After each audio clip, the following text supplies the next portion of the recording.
Good morning, my name is Maria Pascau and I am the Nurses Team Coordinator and also member of the Education and Training Working Group of the ERN Transplant Child. On today's webinar, we are going to see the results of the survey sent to all the Patients Associations members of the Patients Committee of the ERN Transplant Child and the gaps identified in relation to the education and training needs of patients and their families. A questionnaire was developed and agreed by all the members of the Education and Training Working Group. Then, it was sent to all the members of the Patients Committee for their approval. The questionnaire was modified to suit the proposals of the various patients' associations. Finally, the survey was sent through the associations to all their associates. Transplanted children, their families, and representatives of the associations were the hosts of this survey. We received 19 responses from 8 different associations. The full members of the network represented through these answers were Vilnius University Hospital Santaros Klinikos from Lithuania, Children's Memorial Health Institute from Varsab, Centro Hospitalar do Porto, Centro Hospitalar Lisboa Norte, Centro Hospitalario Universitario de Coimbra, and the University Hospital La Paz from Madrid.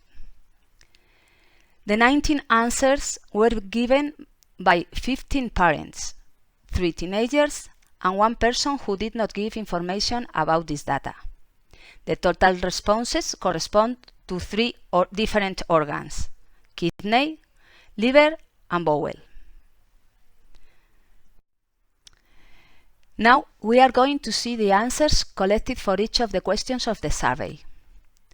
I remind you that the answers to all the questions are broken down into the 3 phases that any transplant process is divided into: pre-transplantation and patient donor preparation, transplantation procedure, and post-transplantation outcome. The first question of our survey was: how do you evaluate the information that you received from the health professionals during the transplant process? This question was scored from 1 to 10, where 1 was less interest and 10 most interest. The best evaluated stage of the transplant process is the transplantation procedure, with 73% of responses higher than 8. Post-transplantation outcome follows with 68%, and with a similar score, pre-transplantation and patient donor preparation with 65% of scores above 8. The second question was: in which phase would you like to receive additional information? For this question, the score was from 1 to 5, where 1 was less interest and 5 most interest. On this occasion, the post-transplantation outcome is clearly the main concern, with 85% saying more interested. The pre-transplantation and patient donor preparation has a 50%, and the transplantation procedure a 40%. If we also take into account that between scores 4 and 5, 95% of the responses are included, the demand for information by adolescents and families regarding post-transplantation outcomes is clearly pointed out as one of the main gaps. The question number 3 asked: did you feel like you were part of the information and decision-making process regarding your child's treatment? As you can see, the 80% of the survey's respondents felt like they were part of the information and decision-making process.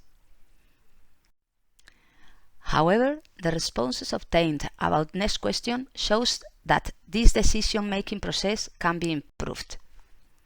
On this occasion, the question was: at what stage would you like to have participated in the decision-making process about the treatment? 35% in the pre-transplantation and patient's donor preparation phase, 20% in the transplantation procedure phase, and 50% in the post-transplantation outcomes phase said they were more interested in participating in the decision-making process about the treatment. In the case of question number 5, the analysis of the answers is somewhat more complicated. The question was, in what areas listed below would you like to receive additional information? There were 26 different items to comment on. For this question, the score was again from 1 to 5, where 1 was less interest and 5 most interest. Let's look at the answers given to the different topics proposed.